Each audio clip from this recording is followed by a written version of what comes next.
Okay, I think we can uh, probably start. So thanks again for being here, until so late. And so after hearing all of these presentations that were related to different ways in gender and migration, I'm going to present some of the key points of the report, of the annual report that we prepare for so this is the sixth year we are preparing, sponsored by the Compagnia di San Paolo within the Migration Observatory initiative.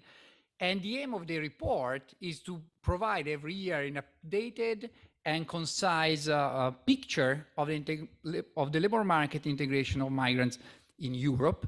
And every year we compute a battery of indicators of economic integration, plus we focus on a different angle, on a different topic. And this year we are focusing on the gender dimension of immigration. So if I can have the slides. So the report is prepared with collaboration of Irene Solmone, who's provided invaluable research assistance. So the starting point is an assessment, and I should also mention that they basically, unless I mention otherwise, all the data come from the EU LFS, from the latest edition of the European Labour Force Survey, which is about year 2020. So the latest available data are for year 2020. The beauty of the data is that allow us to have a comprehensive view of the EU population, and they provide a comparable set of variables, and all the data are coded in a comparable manner and according to some standards agreed upon by all the European statistical offices. So at the European level, there is about 10% of the population that is foreign-born. And that's our definition of immigrant, by the way, the definition that we are going to use throughout. The share of foreign-born in the population is higher in the EU 14 countries, non surprising. So in Western European countries, the share is above 11%, whereas if we look at the EU 27 plus 3, because we have the EU 27 plus the 3 accession countries, the 3 candidate countries, the share is slightly lower. And the share for Italy is about 9%. So the immigration in Europe has somehow slowed down or halted in 2020 due to COVID. It's a bit difficult to exactly measure the extent of this slowdown because there are a lot of problems in collecting information about migrants, especially with these kind of surveys. But one testimony of this is that less than 1 in 6 immigrants that were in 2020 in Europe had been in Europe for less than 5 years. So most of immigrants in Europe have been in Europe for a long time. And the map here shows in darker colors countries with where the share of migrants who have been in the country for more than 5 years is higher. And you see that the countries with the highest share of recent migrants are Eastern European countries that are very recent immigration countries, but where the stock of migrants is actually still very low. And you can also probably see that Italy is among the lightest countries. So it's one of the countries with the oldest immigrant population, oldest meaning in terms of years of residence. Italy, in fact, the share of immigrants who have been in the country for less than 5 years in Italy is only 9% versus 17% at the European level. Something that is particularly relevant is how many immigrants are women. At the European level, more than half of immigrants living in Europe are women. So the share of women among immigrants in Europe is 51.4%, and it's been relatively stable over time, as this graph shows. But in Italy, the share of immigrant women is much higher. So there's a 55% of the immigrant population in Italy that is composed of women. So this means that, especially for Italy, it's particularly important to look at migration throughout this gender lens. And as we will show, the characteristics of immigrant women are different from those of immigrant men, not only in terms of their labor market integration, but also their ex ante demographic characteristics.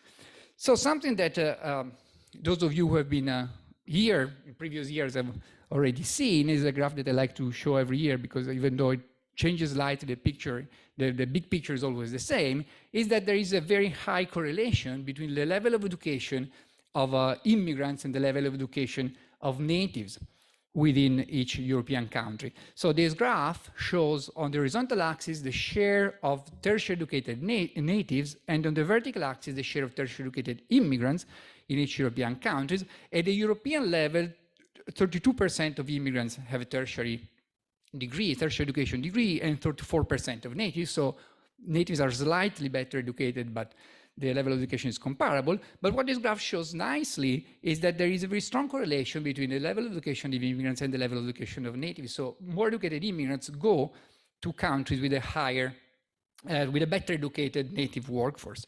Italy stands out in the bottom left corner of the graph as the country with the least educated immigrant population and the second least educated native population too. So only Romania has the lowest share of tertiary educated native population than Italy. So it is not surprising that the average, given the low level of education of native Italians, it is not so surprising as also immigrants coming to Italy are pretty low educated.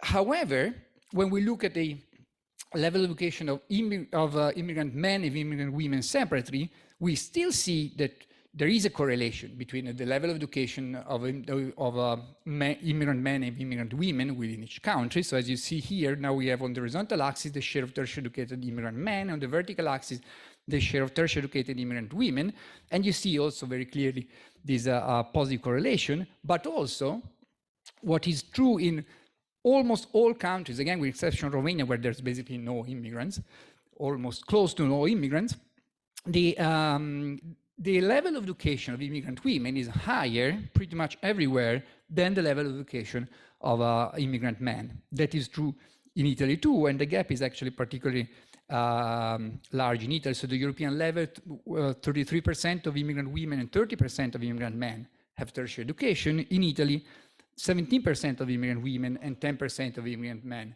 have tertiary education. And still, Italy is at the bottom. And this has not to do, I mean, the low ranking of Italy in terms of the education of immigrants is not due to a specific selection in terms of countries of origin. In fact, when you differentiate by countries of origin, you always find Italy that's at the bottom. So within countries of origin, within areas of origin, we have the European immigrants, both EU and non-EU, have this higher level of education of women relative to men, where the picture is more mixed for other origin areas. And by the way, also among natives, but that's probably something that most of you already know. Women have a higher average education than men. And however, if you look at immigrants from any specific area of origin, you always find that Italy is hosting those with the lowest level of education. So that's not to do with the different origin mix in Italy relative to other European countries. So this is in terms of education. What about labor market integration? At the European level, the employment probability of immigrants is lower than the employment probability of natives. Immigrants have a 10 percentage points lower probability of being employed in employment relative to natives. The map here shows in hotter colors the countries where the gap is larger, and in colder colors, countries where the gap is smaller or even positive. And here there's something different from what we've seen before. So Italy is actually among the countries with the lowest gap. The gap is close to zero. Okay, so immigrants are not very much disadvantaged on the European labor market relative to Italians. In fact, the Italian gap is 4 percentage points, but that has to do largely with the low employment rate of Italian natives rather than with a higher employment probability of immigrants in Italy. So it is true that immigrants in Italy have a lower disadvantage relative to the Italian population, but that has to do largely with the fact that Italians have very low employment rates, and that is particularly true among women. The employment probability of Italian women is very low by European standards. When we look at the gender gap in employment probability among immigrants, it is significant, and it is larger than the gender gap among natives. So at the European level, as you can see from this graph, the gender gap among immigrants has slightly decreased between 2005 and 2010, and then it has remained essentially stable at around 18 percentage points over the last 15 years. This compares to an employment gap, a gender gap in employment among natives, 11 percentage points. So the gender gap in employment probability is larger among immigrants than it is among natives. In Italy, the gender gap among immigrants is even larger than in the rest of Europe, and the gender gap among immigrants in Italy is almost it's 28 percentage points, which compares with a close to 20 percentage point gap among natives. So the gender gap among immigrants is larger than among the native population, despite the higher level of education of immigrant women. This is true not only on average, that was the picture that we've seen before, but also across countries. So here we have on the horizontal axis the gender gap in employment probability for immigrants, on the vertical axis the gender gap in employment probability among natives. The area that is shaded in red here is the area where the immigrant gap is larger than the native gap, and as you see, basically almost all countries with a significant immigrant population in Europe fall in this area. So these are areas where these are countries where the gender gap among immigrants is larger than gender gap among natives, and Italy is up there with one of the largest gender gaps for both immigrants and natives in Europe. So that was about employment probability. Then, of course, another important dimension of the labor market integration here is income, is wages. So what we report here is a distribution of immigrant men on the left axis, on the left graph, and the immigrant women on the right graph across the size of the national income distribution across Europe. So as you can see here, so by definition, the whole population, if we plot the whole population along this size, it's a flat line because there's 10% of the population in each income decile. So what this is showing here is that immigrant men are less represented in the bottom deciles and slightly more represented in the top deciles, where immigrant women are largely overrepresented in the bottom deciles and way less represented in the top deciles. So this shows that they have significantly lower wages on average than men. Italy is a country where these disparities are magnified, and there's two, I think, particularly significant takeaway messages from this picture. One is that in Italy, even among men, we don't observe the same higher concentration in the top deciles than we do observe in other countries. So immigrant men are underrepresented in the top deciles, which is not the case in Europe on average. And the other message here is that you see the distribution of immigrant women is much more polarized than it is in the rest of Europe. So the concentration in the bottom deciles is very, very high. In fact, close to 50% of immigrant women fall in the bottom three deciles of the income distribution. Yes? You know what would be interesting, because this is income decile of both men and women weighted together, right? And Yeah. why men, even immigrant men do well. Yeah. Because it's both with women. It would be also nice to see them in the weakened gender.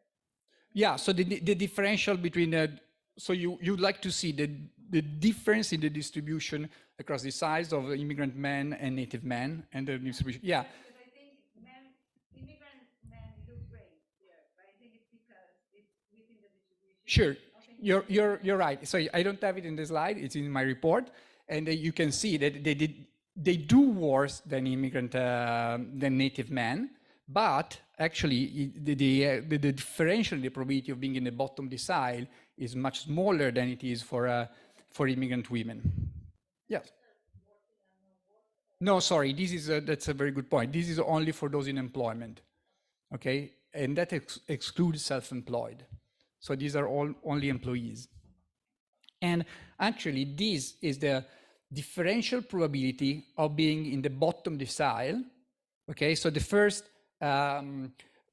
bar that you see here, so we have for men and for women, the first bar, the blue bar, reports a differential probability in percentage points of being in the bottom decile for immigrant men relative to native men, and for immigrant women relative to native women. So you see the percentage point difference is much higher for women than it is for men. Still, even the native men are, immigrant men are disadvantaged relative to native men. But if we want to decompose the total gap, so what we're doing here is we're decomposing the gap into a part that's attributable to individual characteristics, basically gender, age and education. And these explain a pretty small fraction of the overall difference in the probability of being in the bottom decile. So it explains 17% of the gap for men and less than 7% of the gap for women. What explains a large fraction of the overall wage income disadvantage for immigrants is actually the occupations they are clustered in. So that's about 2/3 of the overall gap is explained by clustering in low pay occupations for both men and women. But what I think is also particularly relevant is the unexplained part, what is particularly telling is that the unexplained part of this gap, so the part of the gap that is not attributable to differences in education or age profiles, nor is due to difference in occupation, is much larger for women. So about 1/3 of immigrant women's wage disadvantage cannot be explained by those observable characteristics. So that has to do with something else. So with something that is specific to being an immigrant woman in Europe. Okay, and these contrast with only 18% among immigrant men. You have a question? Yes, is it income or wages? So it's wages, but they call it income. So that the way the variable is called in the European Labour Force Survey is income decile. So they give you only the position in the decile of the national income distribution, but then it's actually you have close to a uniform distribution across deciles, and you have all the information on wages. So they call it income, but it's actually labor market. This unexplained is not different in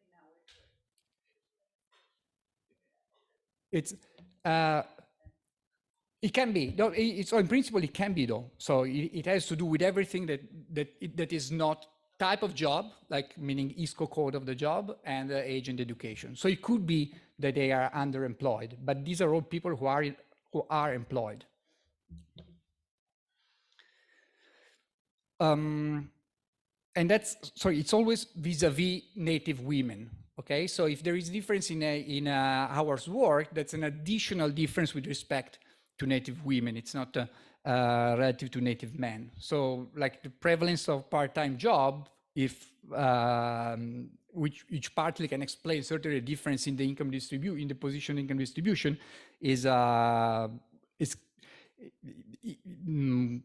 that would mean that immigrant women are more employed, are more likely to be employed part-time relative to native women, which could be part of what is unexplained here.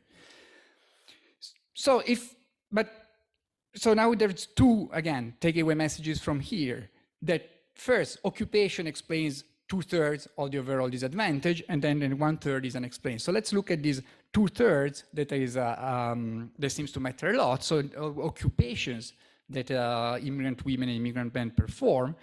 So what we have here is the difference between immigrants and natives, between immigrant women and native women, the solid line, and between immigrant men and native men, the dashed line.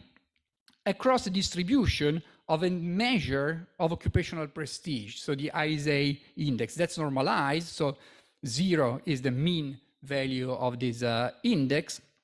And values below 0 means that they're worse jobs, so worse paid jobs. And values above 0 means that they're better jobs, where better means essentially most better paid jobs. And what you see here is that immigrants, both men and women, are more likely than natives to be below 0, so are more likely to fall in the bottom part of this distribution. And this is particularly true for immigrant women relative to native women. If we do the comparison between women and men for immigrants and natives, we see also that the gap in the occupational quality is larger for immigrant women than it is for native women. So if this graph on the right is the difference between immigrant women and immigrant men, and the difference between native women and native men. So you see the differences by gender for natives are smaller, tend to be smaller than the differences between gender among immigrants. Sorry. So what are these low quality jobs, low paid jobs that immigrant women perform? One immigrant woman out of 4 is employed as an elementary worker, where elementary worker means performing jobs that require essentially manual skills and no specific qualifications. Okay. In contrast, only 8% of native women are employed in an elementary job. So that means that immigrant women are 3 times as likely as native women to be employed in these elementary jobs that are low-paid jobs typically. Out of these elementary jobs, cleaners and helpers, so cleaners and helpers fall in this elementary job category, and 18% of immigrant women are employed as cleaners and helpers. This is at the European level, versus about 4% among native women. So the immigrant women are 4 times more likely than native women to be employed as cleaners and helpers. And another type of jobs that employs disproportionately immigrant women are care workers. Care workers, 10% of immigrant women work as in these care jobs, which contrasts with 5% of native women. These are all cleaners and helpers and care workers are all occupations that are strongly female dominated, so also among natives, whereas for elementary jobs, also immigrant men are more likely than native men to be employed in elementary occupations, but the gap is smaller, as you can see here. So we have 24% of immigrant women that are in elementary jobs, and 18% of them are cleaners and helpers. So a very strong clustering in these low pay jobs. And the concentration of immigrant women in these elementary occupations is the highest in Southern European countries. So here we have all European countries. As you see, they're ranked according to the share of immigrant women employed in elementary occupations.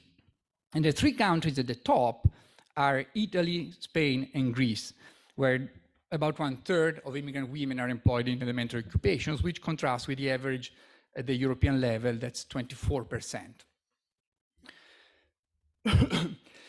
Something that I was hinting at also this morning is that if we look at how the occupational integration of immigrant women changes over time spent in the host country, it doesn't change as much as you would expect. So what we have here is the differential between immigrants and natives in the probability of being employed in elementary occupation by year since migration. Okay, and so if you look at the orange triangles here, these are the differentials for women, whereas the blue diamonds are the differentials for men. And the dashed horizontal lines report the mean overall for all years since migration. And as you can see, there is some tendency for women who have been longer in host country to move out of elementary occupations, but that's not so dramatic. Okay, so even after 20 years since migration, the proportion of the differential, the probability of being in elementary occupations is strongly positive for immigrant women relative to native women, and the differential really starts closing down after 30 years. So one caveat interpreting this graph is that these are not the same people.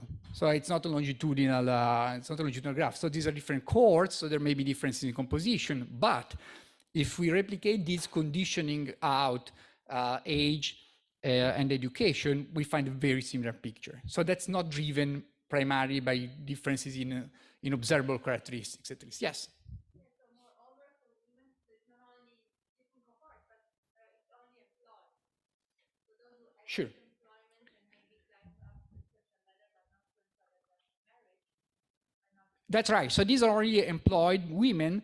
And in fact, what is interesting is if you look at personal care jobs, that's a third graph here, what you see is that the differential of being employed in personal care jobs is 0 with respect to native women in the first few years since migration, and then it moves up. So because personal care jobs are slightly more skilled and also entail a higher degree of trust between employer and employee, it seems like immigrant women upon arrival do not have like specific advantage or specifically higher probability of being employed in personal care jobs.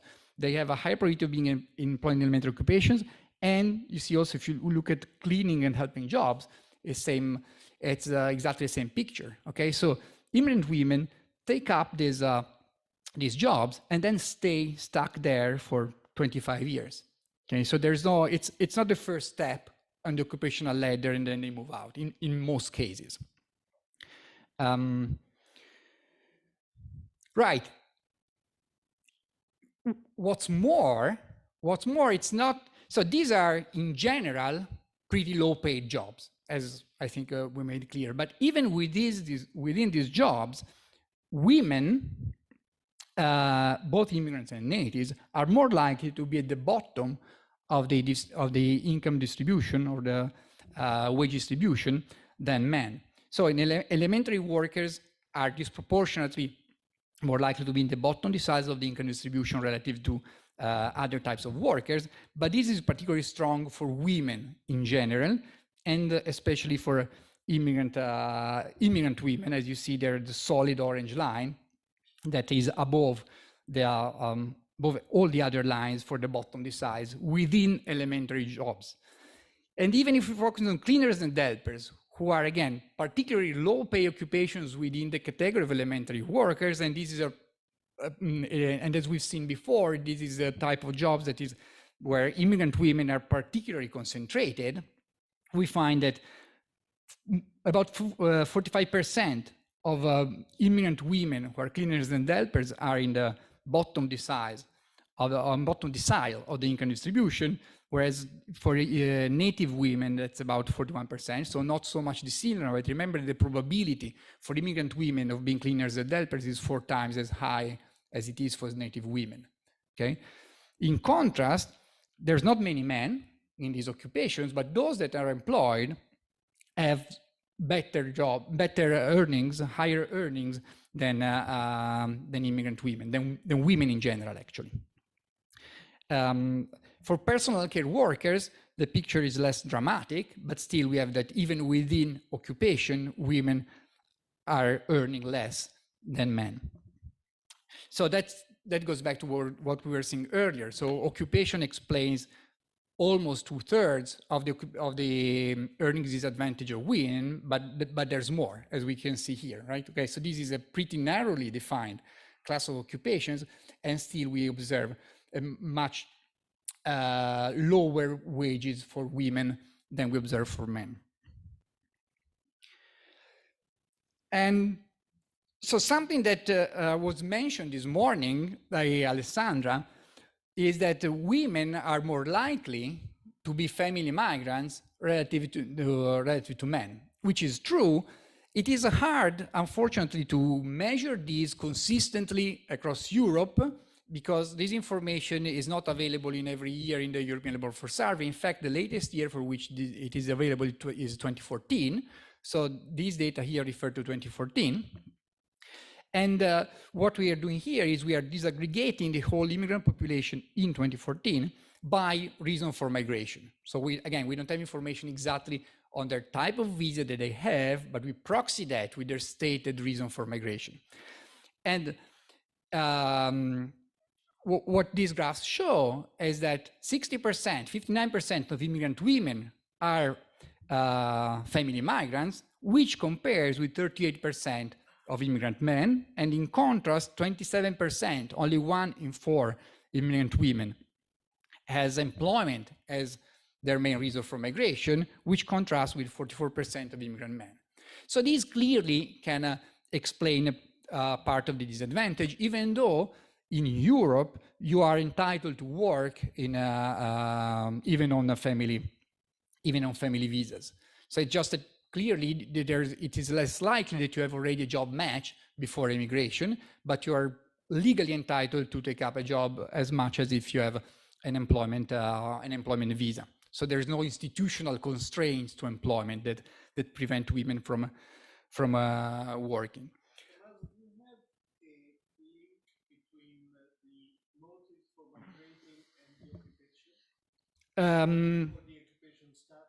Yes, so what we have here, so what we are showing here is the differential in employment probability for between immigrants and natives by reason for migration. So if you look at men here, men who migrate for employment reasons are more likely than native men to be employed, okay?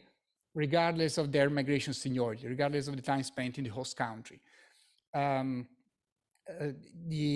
Whereas those that migrate for family reasons are initially less likely to be employed, but then the gap closes.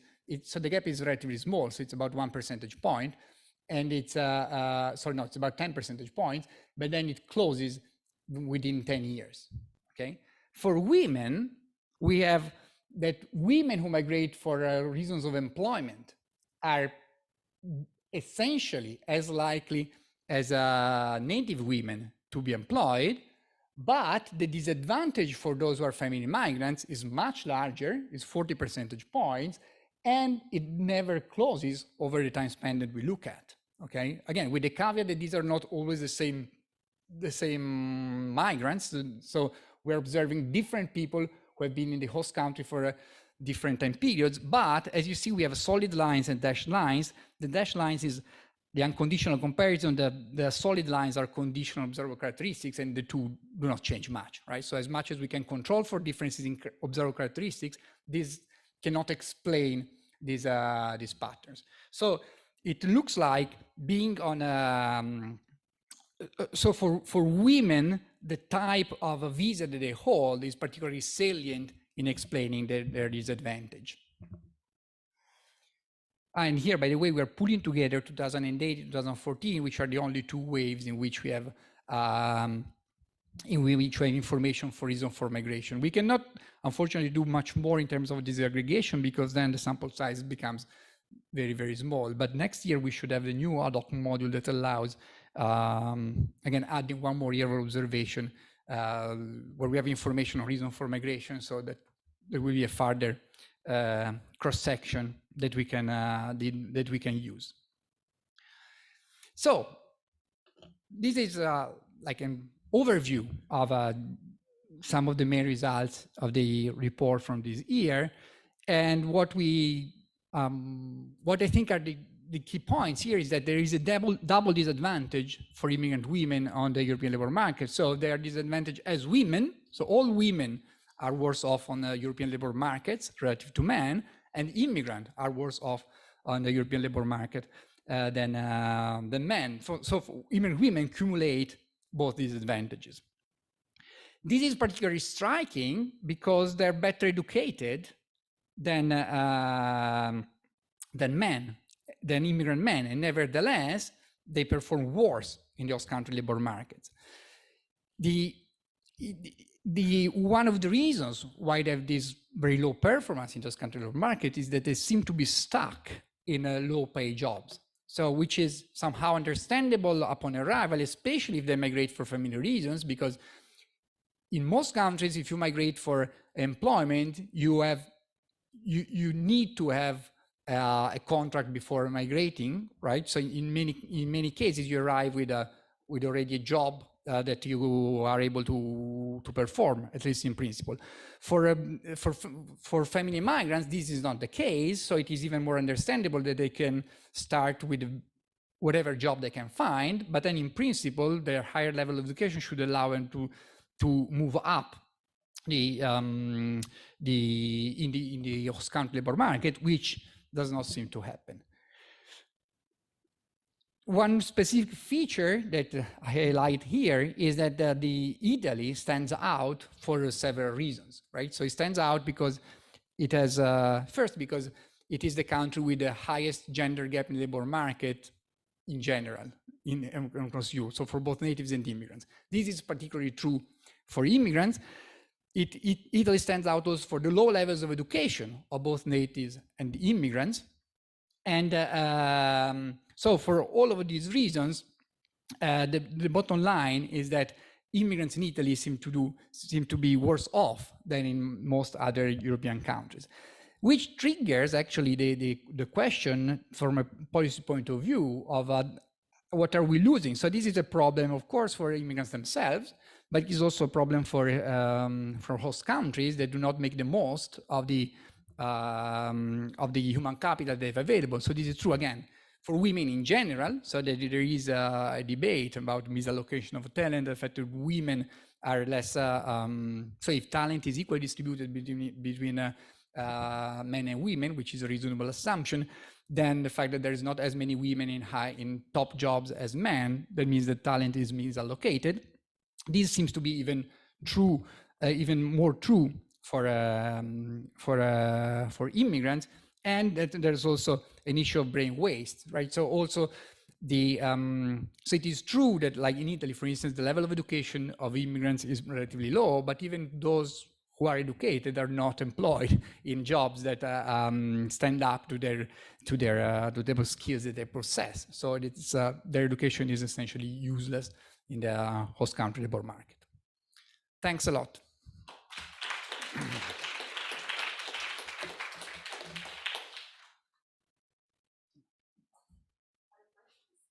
Yeah, I don't know if you have any questions. Yeah, I can take them soon, Camilla, but also late. So you can, I don't know, feel free. No, you can ask a question and while you. Thank you. Very informative as usual. I have a question on a very first thing that you said in the beginning. So I understand that you cannot say it with labor force data, but maybe you have other sources. You mentioned that there was a decrease of presence of immigration in 2020, and I was wondering if you know from other sources this is mostly due, and maybe it depends on the country, to outflows or so maybe a returning migration or a decrease of incoming It's fluxes. very complicated. So that's a very interesting question. It is very complicated.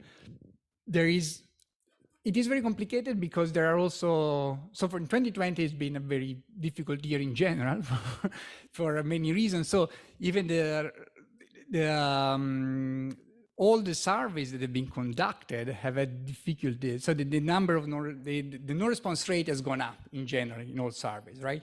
So then there is an issue of reweighting that has not been performed, and it is possible, it's very likely, in fact, and we have produced some evidence about that the no response rate is higher among immigrants. So basically using survey data to estimate the decrease in the stock is a bit problematic. So that's why I didn't want to stress that point too much. However, there has certainly been a decrease in inflows, right? Because most borders have actually been closed. Plus, there has been an increase in job losses, which may have led especially European migrants, who could more easily return, to go back to their home countries. But I cannot answer that precisely, and I doubt that anyone can with with a high level of precision. So I think Chiara and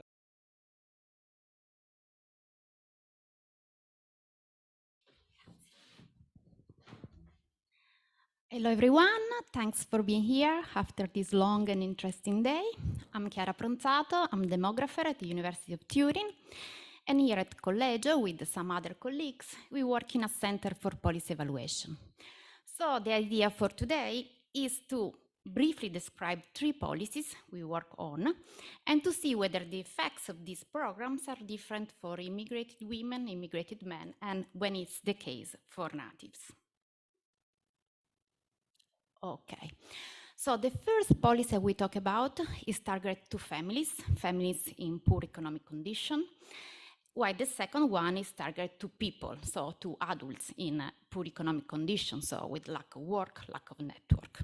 These first two policies are implemented in Turin.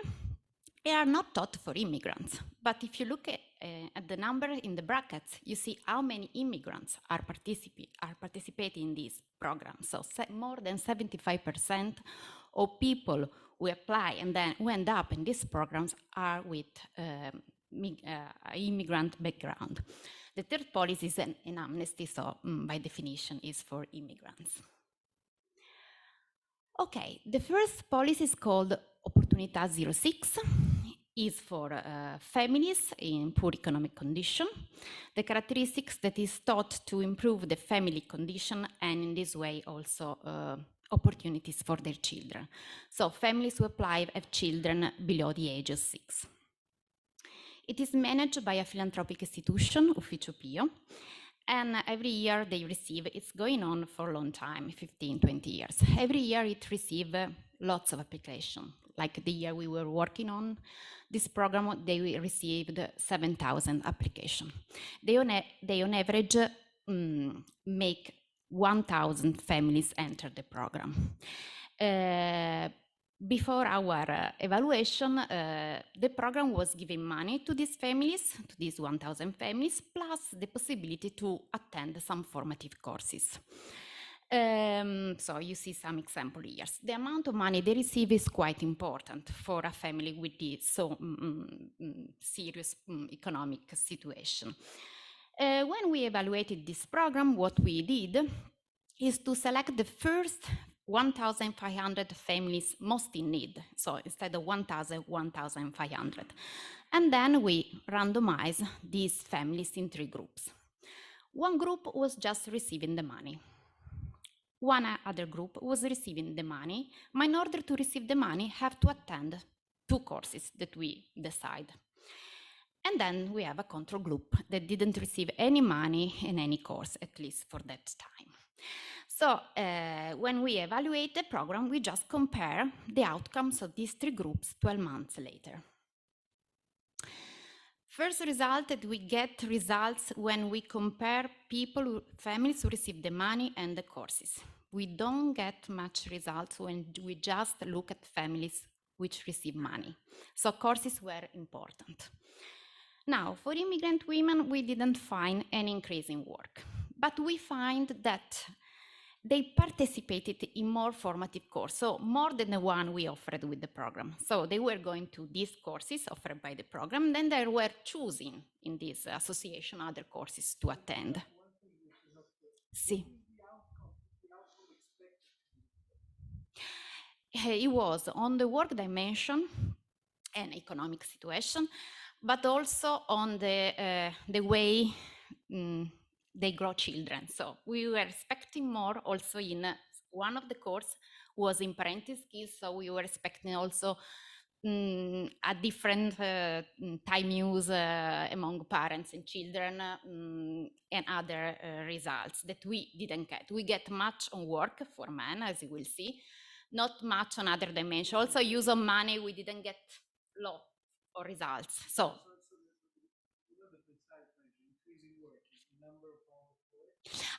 we had more dimension we measure. So if you work 1 hour last week, how many hours we work, how many days you work, how much money you get for those amount of work.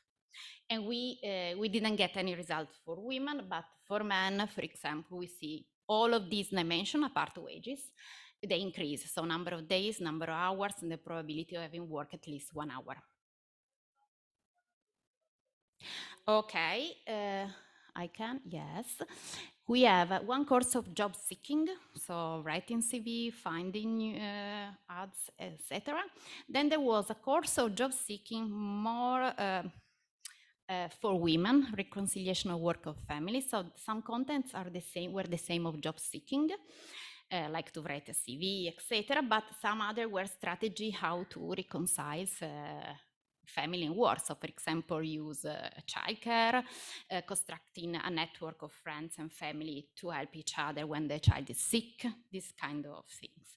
Then there was a course in use of money where they were trained in keeping a diary with all the shopping they were doing all over the months to know where they were spending their money.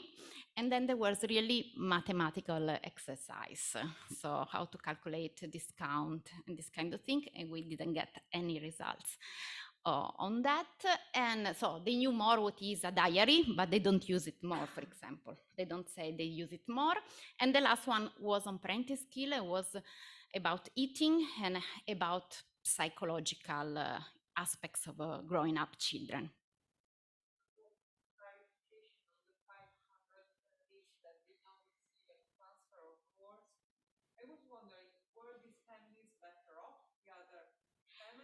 They are this equivalent because it's a randomization. So, of course, there is some families that are worse, but they are in the control group, that some that are treated. So there is an ethical issue. In fact, these families, after 2 years, if still in need, they were going directly in the program. So we had an ethical issue, and we have an ethical committee that dealt with this fact.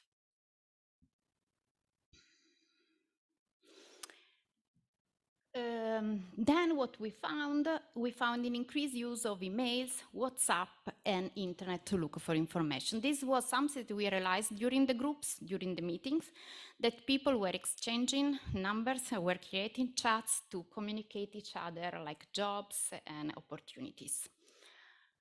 For men, we see an increase in work, was like 4 hours of work per week more, and they were also more likely to have attended courses.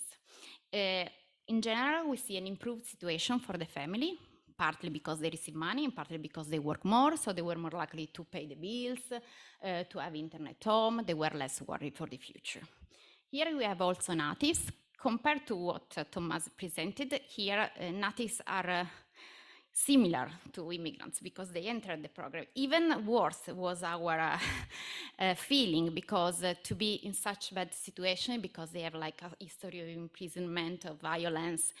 But still, if you see heterogeneous effects, they are more likely to find a job with respect to immigrant and less likely to participate in courses. Some of these courses are of Italians, for example, so it makes sense. Any question? Otherwise, I go to the second program. Yes. Mm-hmm.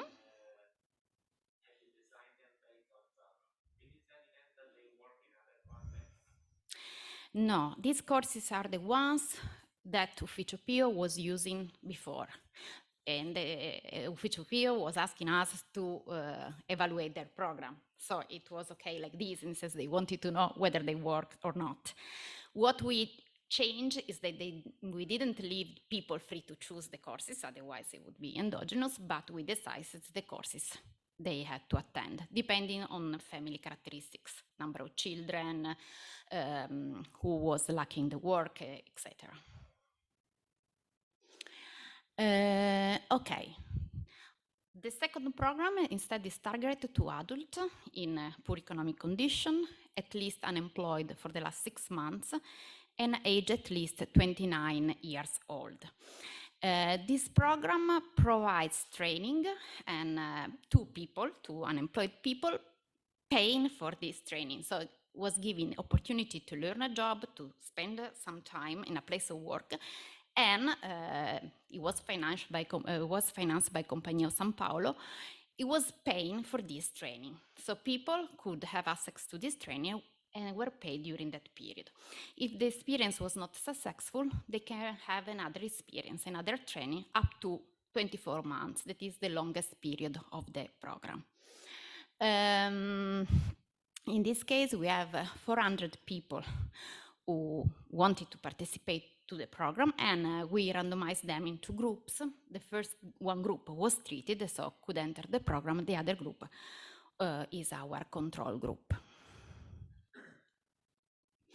Okay, here we find for immigrated women a large increase in work. So they are more likely to have a regular work, and also they are more satisfied about the work they are doing. They expect better economic situation in 5 years, and they, among the financial well-being indicators, more likely to pay the rent. We also find for them some beneficial effects on their mental health. So they declare themselves happier and with less anxious. We have more or less the same results for immigrated men. A bit smaller as effects, somehow less significant, but not significant different from women. And we didn't find any effect on mental health. Also in this case, we have natives, but the effect is not different from immigrants. And in general, for these policies, we find that this feature, that it works better, let's say, for happy people. So we try lots of heterogeneities to see whether it was working better for someone with respect to other people. And we found that this variable was the one explaining more the difference. And so we went to see to what is correlated this variable, and is correlated to a presence of a partner or children, so stable family situation, good health, and a regular housing situation. So people that before the program were in okay situation were gaining the most. Probably they can dedicate more to work, to learn to work, while for the other, it was working less. So this is from a policy point of view important, because this policy doesn't reach the people in very, very bad conditions. So the ones for which it works more are people that have already some regular. There's not an initial implication in the sense that it helps people that would have helped themselves anyway? No, because we have a control group that is the same. So, no, that is causal, but from that level. You can start from that level, not below. This is what we get from this. This last one is very new work. It's an amnesty program in 2002 that grants legal status to undocumented immigrants. We are not interested in looking at immigrants' legal status, but we are seeing the effect again on regular work.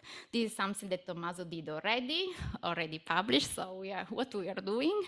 We are trying to see whether this good starting point has persistent effects over time. So after 9 years in 2011, we have data collected in 2011. So we want to see whether this good starting point have beneficial effects for work and other dimension also some years later. So we compare immigrant people in different points in time around 2002, and then after 9 years, people that were more likely to have a regular work because of this amnesty with people that have lower probability of having regular work because they were not influenced by this amnesty. So we confirm the result that 1 year after the arrival, these immigrant people are more likely to have a regular work and are more likely to have a regular work also 9 years later. And then for women, we also find that they are more likely to speak Italian with friends, to use internet, to have a driving license. For men, we find similar results for work. And we find they are more likely to see Italian TV and listen to Italian radio. We are still working on this. We find a stronger effect for women of this amnesty. I have 4 concluding points, but I don't follow the order. I changed my mind today, so I start from the second one. So from what we can see from this little evidence, women are responsive to these programs, at least as men, even more than men. But not in the case they are mothers of young children, or they are selected in another way, they came for the family, etc. So in the two, in the second and third policy evaluation, we see that they are responsive to these kind of policies. Third point, in the first two policies, we are giving formative courses, training, and money all together, and we see positive effects. We can say that income by itself doesn't seem to work. In the first experiment, Opportunity 06, families who received just the money, they were not improving their situation. They were more able to pay the bills for that year, but not great results. So we can say that income by itself doesn't work. We cannot say that formative courses and training without money can work, because in our experiment we don't have that case. So we can only say that together they seem to work. We have thought about a bit of these courses, for example, in Opportunity 06, because these courses were 20 hours long, so not really much. So perhaps is beyond the contents of the course.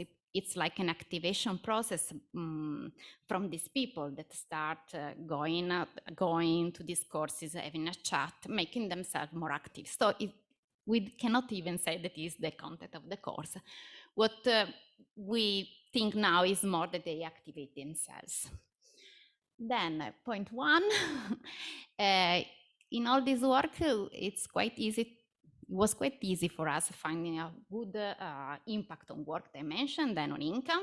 It's more difficult to influence other dimensions. For example, in Opportunity 06, we wanted to work on parenting skills, but we get very few results, so we don't even tell about them. In the Integro project, there was a part dedicated to make better housing conditions, but even there, we didn't get any result. And through the three programs, we didn't see any effect even on opinion. We expect some change in opinion regarding the role of women and men in the family. More women are working, they could change their idea, no? Instead, nothing has changed. So it looks like it's more difficult to influence other dimension. And what I want to add and finish, or it's more difficult for us that make evaluation to find the right variables, because on hours of work, employment, wages, we are trained already, while other dimensions are more difficult to capture. For example, we didn't find any effect on opinions about genders, but we find out from teachers of the courses that for women for many women in Opportunity 06 was the first time they were going out of the household without their husbands and taking public transportation by themselves, because they had to go to the course to get the money back. So for the men it was okay. So we have, probably there are some changes, but they are not easy to catch for us. So what we are trying to do, but when we have also other kind of policies, is to try to know well the program, but also to know the people who are going to enter that program, to see where we can find really an effect. Okay.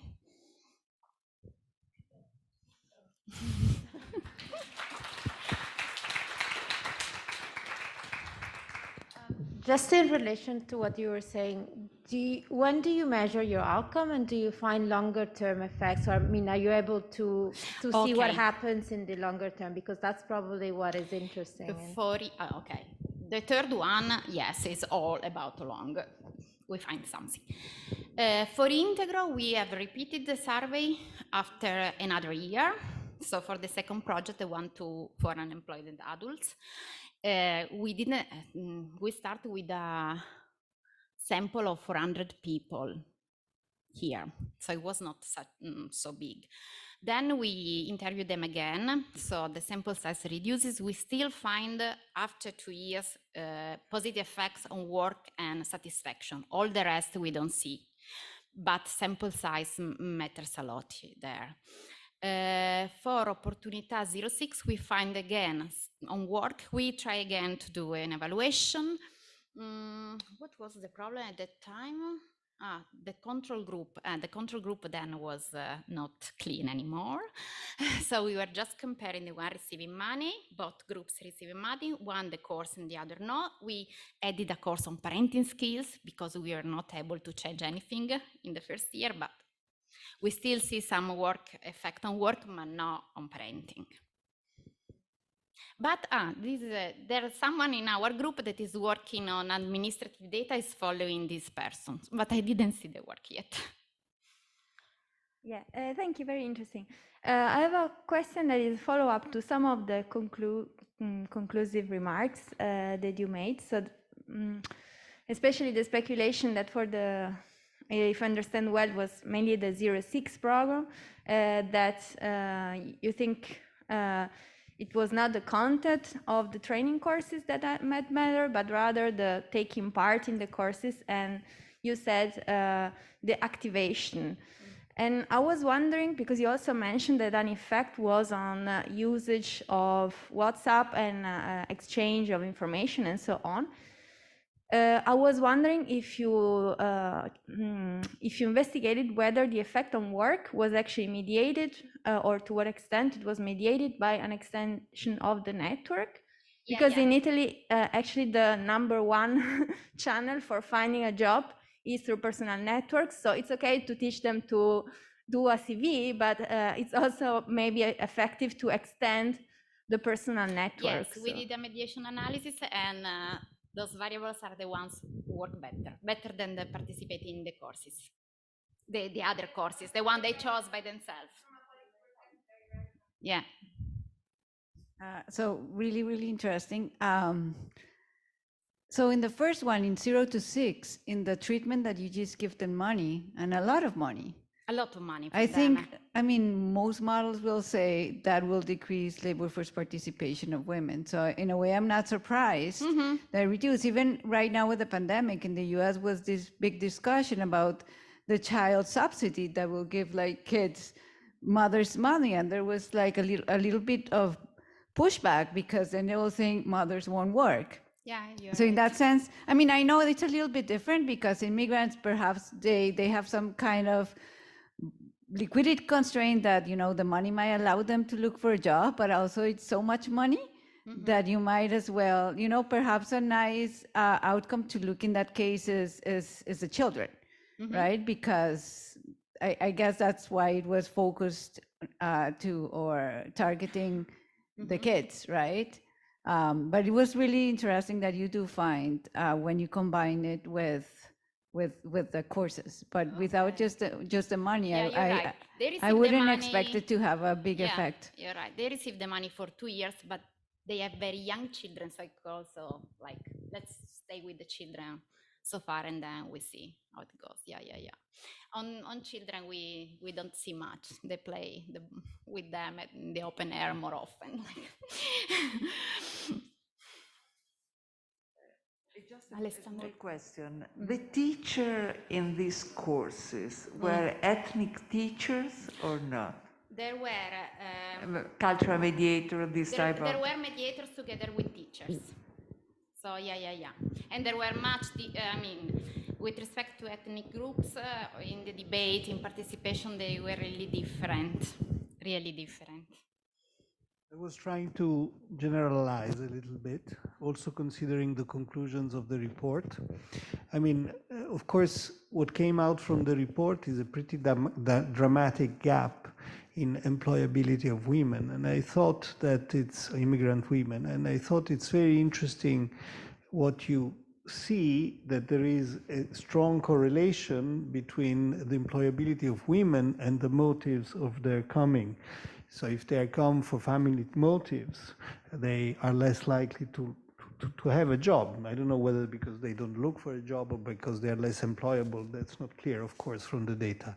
But I mean, you went and you looked at much more into the micro dimension of this. So what did you see besides what, you know, the results that you get from the experiment? Did you see, maybe you got some more information, I don't know, but did you see that this kind of program can really change the motivations of women that maybe are more here for family reasons? Or did you notice that you know, the women that you target and are successful are women that instead are here because they're looking for a job, not really because they're here for family motives? Did you see whether this factor can be a discriminatory factor? So how can we use really these programs for, you know, to really target the broader problem that emerges from the report? Now, I see that, I mean, you can't have probably a very precise answer, but I'm sure that by looking at the data and by working with these people, you have a lot of insights that maybe could be useful in understanding this. Okay, I think selection makes a big part in this story. Like in Integro, where women were trying to participate in this program because they were unemployed, they wanted to work, the effect is very, very large. So they increase 30% points probability of working, and they are happier about the work, they are less anxious. So the ones who wanted, they can, I mean, I can say that they can do the jump. What I see in Opportunità 06, apart they have young children and so on and so forth, is that there is a lot of difference across ethnic groups. So some women, particularly from East Europe, they were just, because I observe some of this group, I participate in some of these groups, were saying it's better to be poor, but stay with children, they need to be loved, blah, blah, blah. So they didn't really want to change anything. They want some more money, they wanted the husband works, but they don't want more. Instead, for example, I remember girls from Nigeria, they were much more, they were stronger. They said, I want money by myself to pay education for my children. So much of this was already in their mind. So the responses they can have, it depends, I think, a lot on what they want. Do you think it comes from their culture, from their background, or it comes from the reason why they came initially? From Opportunità 06, I would say from the culture. This is but it's qualitative, of course. Okay.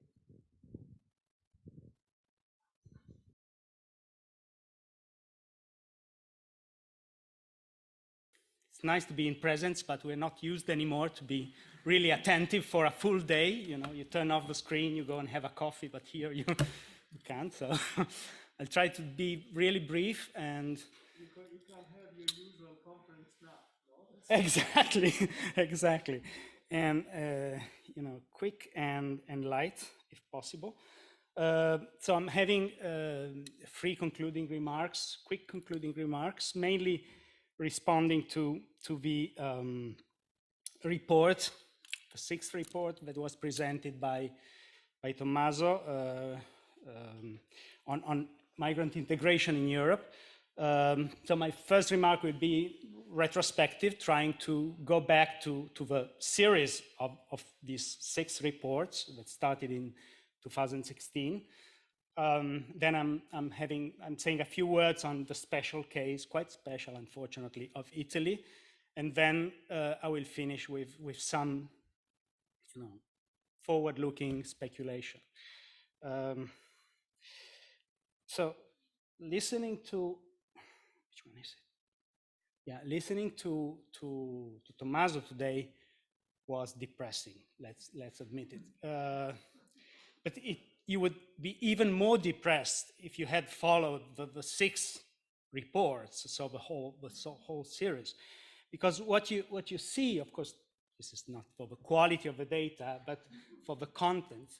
What you see is that all in all, the observatory has been telling a story, a very coherent story of decline, of a constantly worsening integration outlook at European level, I would say. Of course, with a lot of differences, internal differences, but if I had to sum up, you know, the overall trend, this is it. And this is, I think it was described in a series of reports. By the way, I really invite those of you who are interested in the Italian case, but more generally in the European situation, to go back and retrieve them from the web, where they're of course all available, because the series begins to give a very complex insight. And one of the main things emerging is that these subsequent systemic crises, are producing cumulative effects that are, in some cases, partly mitigated in the aftermath, but then are again worsened by the next crisis. Because indeed, in the course of activity of the observatory, we had, the long tail of a Great Recession, still very strongly felt, particularly in Southern Europe. Then we had, still a long tail of the 2011 geopolitical crisis with the Mediterranean transitions, which were in most cases, as you know, quite unfortunate in their outcomes. The health crisis, and now this new geopolitical crisis that is tragically unfolding before us. And on the background, of course, this is not a topic in the reports, but the climate crisis, which piles up on the causes of at least some of the sending areas. And every time the reports have documented that migrants and immigrant women, most of the time, not always, because in the case of a great economic crisis of 10 years ago, women were curiously less affected than men in most European countries. And this is a difference that I think we could elaborate on and try to interpret in more depth. So the overall picture, I'm of course simplifying enormously, but is that the outlook of integration is worsening, and integration as a societal goal, not only for immigrants, but also for other disadvantaged groups like youth in many countries like this one, is a kind of Sisyphus task, something that Sisyphus, the Greek king that had cheated death twice, and he was condemned by the gods to this task of pushing a massive boulder uphill on a mountain, and every time the boulder fell back and he started. So this is a bit the sensation we have in dealing with migrant integration for so long. And of course, for migrants, this Sisyphus mood must be, much more intense, of course, than for us observers. And this takes place in a context of dramatic deprioritization of migrant integration. So whereas 15 years ago, I think that if you had assessed through an elite survey, for instance, which was a top goal for migrant integration, would have scored probably much higher than today, because all these subsequent systemic crises have generated more important priorities, and shadowed other issues. And a very important case in point is, I think, migrant integration. But this also takes place, of course, in a Europe that has been increasingly, permeated by populist discourses, anti-migration, to which non-populist forces have normally responded with stopping talking about the issue, not using a counter narrative, but skipping, avoiding the topic.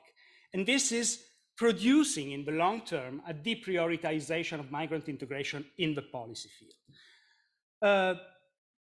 Second remark on Italy. This year too, in the report, Italy emerges as a laggard, as a latecomer in a number of areas, as a worst case. And and even some positive features that we noticed, and we still notice, like the higher than average activity rate of immigrants in Italy compared, for instance, to Northern European countries, even these positive, outstanding features of Italian case are being eroded. So it is less so than 5 years ago, particularly after with the pandemic now.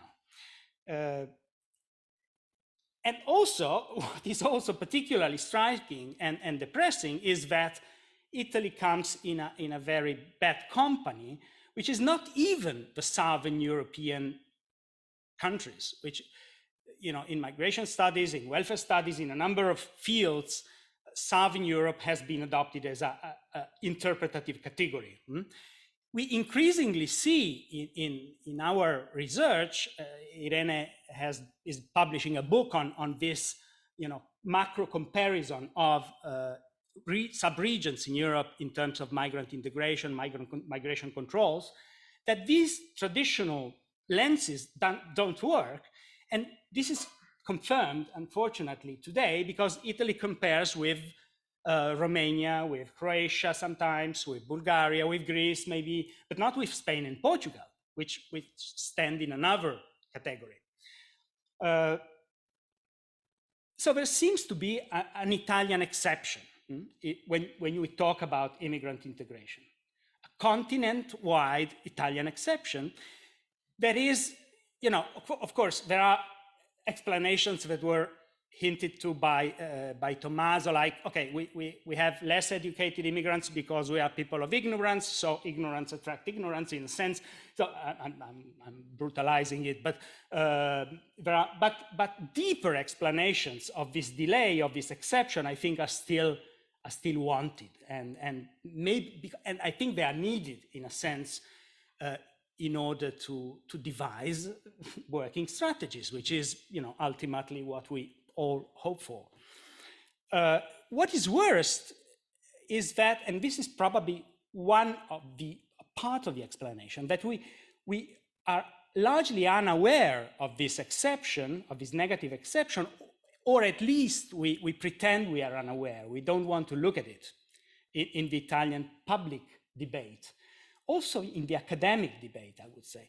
A very blatant sign of this unawareness, of this refoulement, removal of the issue in almost psychoanalytical terms, I would say, is the total silence on immigrant integration in the National Recovery and Resilience Plan that Italy had to adopt to get the European money of the Next Generation EU. It's not mentioned. Well, it's mentioned once connected to judiciary reform, special sections of the judiciary for immigrant cases, a really tiny issue. But immigrant integration, refugee integration is not mentioned as an issue. And I think this is the most blatant example of this neglect, yeah? This cultural neglect that becomes policy neglect. Third, and I'm concluding, what is awaiting us. We cannot look into the future today without seeing Ukraine, of course, without seeing the war, which is, to a massive extent, understandably, dominating our perception of the future. This is a new massive exogenous shock, that comes after all the others that I've been briefly referring to, that is hitting the Ukrainian people, of course, first, and Europe in general, much more than the US or other parts of the world, for the moment at least.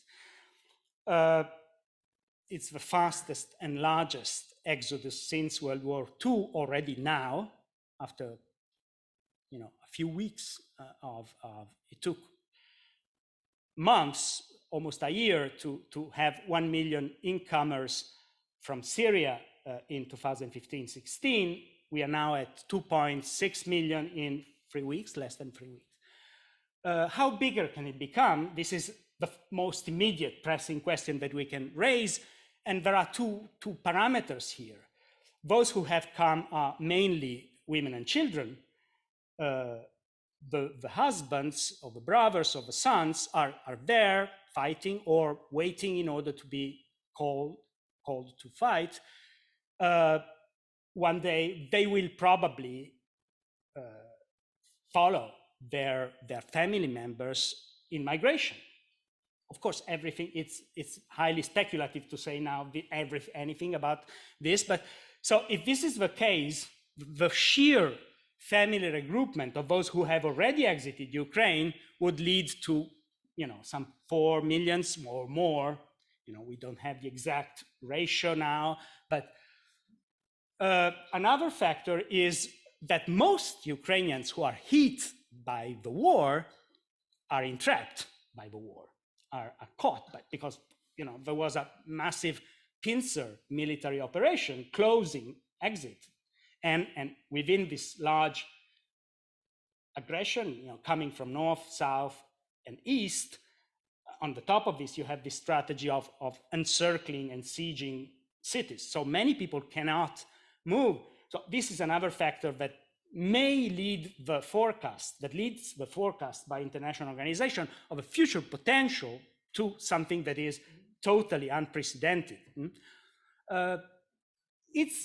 What can we say today? Very few things, but one thing we can say is that this demographically unbalanced nature of the exodus, women, children, half of the 2.6 million are children and adolescents, something that never happened to my knowledge, also in more remote times, for what we can say. And this, and some elderly people, of course, but a minority. This generates an integration challenge that is also completely unprecedented, of a special nature with very special needs. So a mass emergency schooling that is needed, for which no European country is really prepared. Of course, countries are equipping themselves, but a country like Poland will be, in this, like many other sectors, will be struggling terribly. And then there are issues concerning specifically the topic of today, so women in migration. Pre-existing Ukrainian migration to the European Union, the two largest destination countries were Poland, with a relatively balanced, in gender terms, presence, even though many Ukrainians had traditionally a pattern where the men migrated eastward to Russia and the women migrate westward to the European Union. But Italy has a completely unbalanced, in gender terms, presence, and the vast, almost all Ukrainian women in this country perform the kind of menial jobs that Tommaso was describing. So one of the immediate challenges will be to avoid that this new wave of Ukrainian female migration falls in the same patterns of downskilling, exploitation, and confinement in the care sector that has characterized their mothers. In many cases, it's their mothers who migrated with a degree from the Soviet era in order to allow their daughters to take a degree in the post-Soviet era. Now these daughters are migrating, and unfortunately, it is a high risk that they will find as the only offer here the same work their mothers had been doing, which is, of course, a tragedy in the tragedy. This time, Europe responded differently than in 2015, with so far solidarity, both toward, in the two senses of the term in this political domain, both solidarity towards the refugees, admission at least, letting them in, which would have been different to do anything else, because it would have been illegal in a visa-free regime, as since 5 years with Ukrainians. But still, we see many illegal things happening in the field of migration policies, migration control. Look at the border between Croatia and Bosnia. Look at the Greek Aegean Sea and many other places. The relations with Libya are a case in point, of course. Here, it didn't happen. Solidarity with refugees and among receiving states. We have this directive in Europe that is existing and there, taking dust on the shelf since 2001, never activated, even though there would have been plenty of cases in which it could have been activated for mass inflows, it was activated in the space of a few days this time, you know, with unanimity that was not even required. But okay, this is, as of today, if the numbers grow, and already with these numbers in a context of very deep economic difficulties generated by the, you know, growth of the prices, inflation, energy prices, etc., this solidarity will be kept at heavy strain. And we have to know that, you know, these flows are concentrating in neighboring countries, you know, some of which are the poorest ones in Europe, in Moldova, or in the European Union, like Romania, and in countries with already existing diaspora groups like Italy. It will be very hard to think of any way to redistribute this presence in order to share the burden, as policymakers often say when referring to refugees, because these people are entitled to visa-free mobility. And, you know, so the presence, the distribution will remain very uneven, very asymmetrical, with, you know, the tension that this may generate among member states, even though, of course, there will be important money to compensate these efforts to receive and try to integrate. Yes, I'm finishing. So plenty of questions, how this will affect the overall integration outlook in Europe. Will this new sense of solidarity be transmitted somehow to other migrant groups, to other refugee flows, or will it remain a differential solidarity privileging, you know, white European educated, you know, some leaders in Europe were very vocal in admitting candidly that this time is different because they are different. They are a different kind, a different breed of refugees with heavy nuances of open racism in describing this. Or, so will European integration, which is already, you know, pushed forward with a massive impulse in energy, in defense, also be progressing on migration policies, which was not the case for 20 years or 40 years, or not? So these are heavy questions. To finish, to try and end on a lighter note, let me go back to Sisyphus, and I didn't resist the temptation of showing you a cartoon from 1910, from a British cartoon, famous, The Punch, and it's a Sisyphus lady pushing the women's suffrage on a boulder on the hill of Parliament. Women would have reached full equality in voting terms only 18 years later, in 28 in the UK. And she says, it's no good talking to me about Sisyphus. He was only a man. And I want to finish on this note. Thank you. Thank you.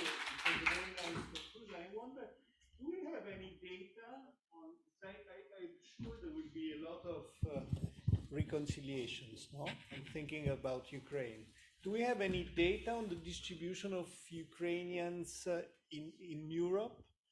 In the sense that, of course, the new flows are most likely to go where other Ukrainians are. Yeah, exactly. As I was saying, the largest community in Europe is in Poland, where it's at least 1 million. But if you look at the official figures on OECD year, before the war, it was a massive presence.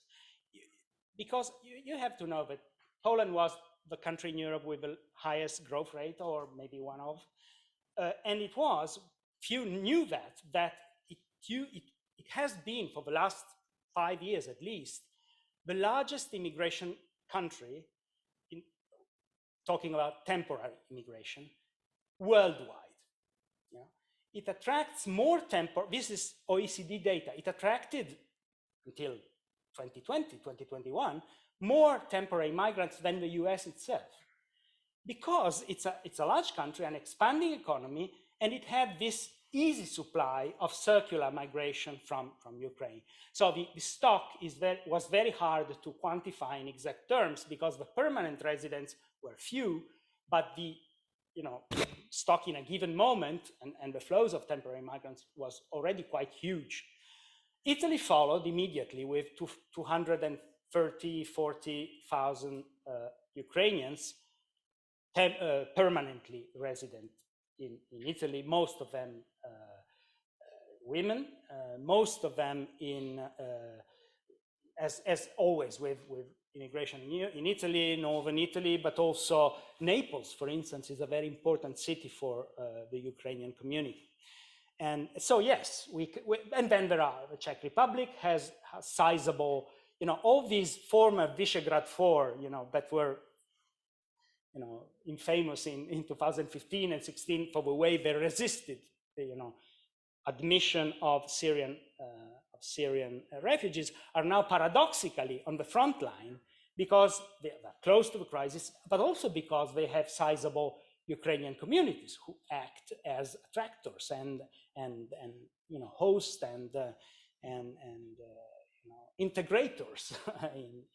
So yes, this is a highly uneven distribution. There is an important concentration in Portugal because Portugal had a bilateral agreement and there were, quite oiled migration chains at work, also with Portugal.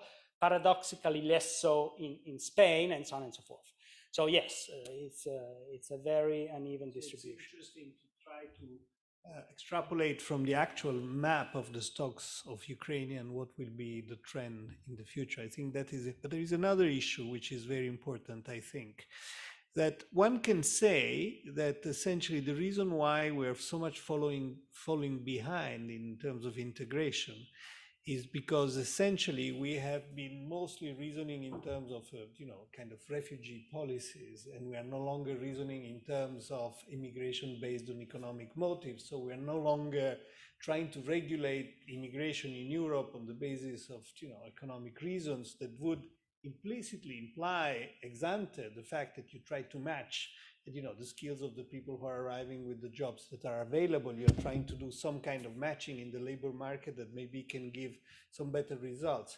In fact, it's not like this, because most of the immigrants that, which are really a crucial issue, it's nothing to do with the fact, now we will have a huge inflow of migrants from Ukraine. That is, of course, as you say, it's an exogenous shock.